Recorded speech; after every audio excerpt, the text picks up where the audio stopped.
Hey Greyhounds! As we wait for the 4th season of Ted Lasso, let's remember pop culture references and Easter eggs from its first 3 adorable seasons. Season 1, Episode 6, Two Aces. Nate responds to Ted's desperate attempt at distraction via small talk that he doesn't take baths because they make his skin wrinkly and he's worried about aging. We all remember how Nate's hair started turning grey as his ambitions started growing and how he was fully silver by season 3 when he was, I guess, the villain. It hasn't been confirmed whether Nick Mohammed will be returning in season 4. He's quite a silver fox nowadays though. Ted wants the coaching staff to start calling each other pet names. Beard rightfully doesn't think it's a good idea. By the end of the episode, Ted has called Nate Sweetie and Beard Honey Bunch. At the press conference, we get a good glimpse of reporter Sara. Sara was in the press room throughout the 3 seasons and was given a spotlight at the beginning of season 3 when she had a new haircut following a breakup, but also for herself. When Jamie doesn't want to train with the team, Ted, already rattled from his impending separation from his wife, goes into a rant about practice. His rant echoes, almost word for word, the famous practice rant that legendary NBAer and Philadelphia 76er Allen Iverson had during a press conference about complaints on the team's performance, his future, and his manager's complaints about him missing practice. Journalists thought that he was maybe drunk, which Iverson denies, but he was definitely upset about his best friend dying recently. Anyway, the whole bit wouldn't have worked if Jamie hadn't mocked Ted by saying practice. The American way, as in the UK, people use the word training. And you know who else does a good Allen Iverson impression? Miss Shimenti from Abbott Elementary. Talk about practice test. Dani Rojas, the man, the legend, makes his first appearance in this episode. I've always thought that the coaching staff on the team is too light for a Premier League team, but people not knowing whether a summer transfer would be a good player or not is impossible. No one has seen him play? What are you talking about? There has to be at least a briefing note or a scouting report about Dani. The only thing I might concede is that maybe this jackass burnt everything down before he left.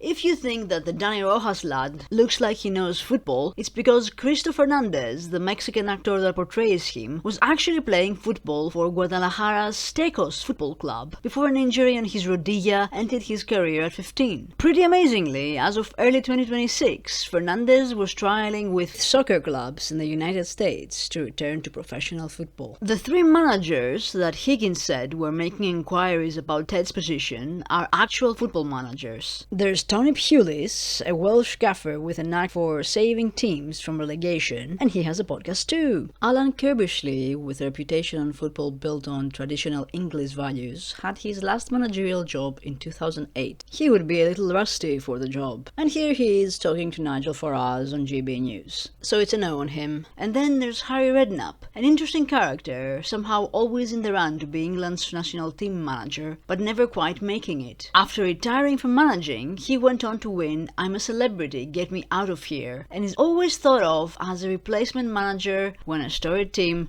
Tottenham, is not doing very well. Ted gets into a semantic satiation situation twice. Firstly, when the word plan stops making sense, and secondly, when the word aces stops making sense. There's a little joke in the second one that you wouldn't have understood, like I didn't, if you didn't know, like I didn't, the name of the late lead guitarist of hard rock American band Kiss. He was called Ace Frehley, so when Ted asks if you clone the lead guitarist of Kiss you'd have to, he expects to hear aces, but of course Beard obliges with Frehley's. I'm not sure I get the next one, but Sam asks about dogs being put down in pounds in America. Ted responds that yes, it's true, but that a lot of female singer-songwriters are trying to change that. My research points me to a now somewhat cringe commercial that Sara McLachlan did for HPCA with her very sad song Angel on the background that nonetheless raised $30 million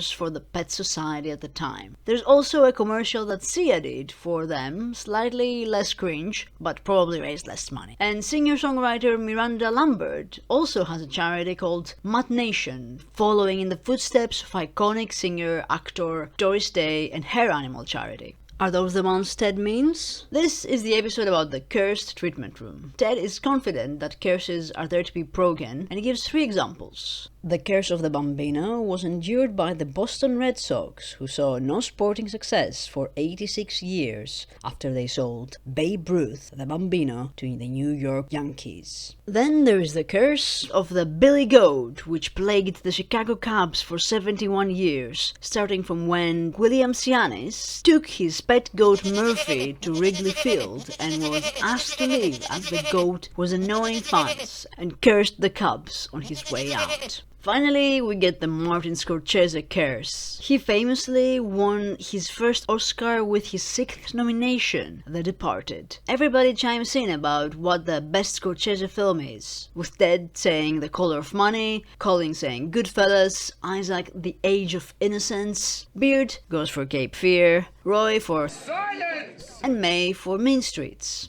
I kind of think that The Departed is a better film than all those, probably less iconic, but certainly it's not as good as Infernal Affairs, the Hong Kong film it is a remake of. If pressed for a Scorcese film, I'm gonna go for After Hours, which inspired the season 2 episode Beard After Hours. This is the first time that Sam and Rebecca interact on a one-to-one basis, and it's all very innocent, but I don't need to remind anyone where that relationship went. Ted is naturally a Calvin and Hobbes fan, while Sam is a Harry Potter fan. In terms of the items that the team and crew brought to be sacrificed, there's a couple of interesting ones.